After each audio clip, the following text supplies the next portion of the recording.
ఈరోజు నందమూరి కుటుంబానికి చెందినటువంటి ఇంకొక తరం తెలుగు చలనచిత్ర రంగంలోకి కాలుపెట్టింది. సాధారణంగా కళాకారుడు అంటే తపస్వి కింద లెక్క.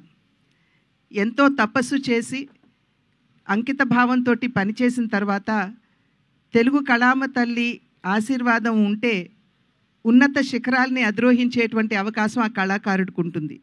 ఆ కళ ఏదైనా కావచ్చు, నటన కావచ్చు, సంగీతం కావచ్చు, నృత్యం కావచ్చు, శిల్పకళ కావచ్చు, చిత్రలేఖనం కావచ్చు, ఏదైనా సరే.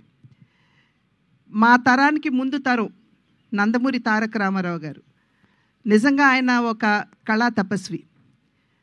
ఆయన క్రమశిక్షణతోటి అంకిత భావంతో తన జీవితాన్ని చలనచిత్ర రంగానికి అంకితం చేసినటువంటి సందర్భంలోనే ఇవాళ చలనచిత్ర రంగంలో వారి పేరు స్వర్ణాక్షరాలతో లిఖించబడి ఉన్నది. తెలుగు చలనచిత్రం ఉన్నంత వరకు వారు చిరస్మరణీయులు అనేటువంటి విషయం మనం అందరం గుర్తించవలసినటువంటి అంశం.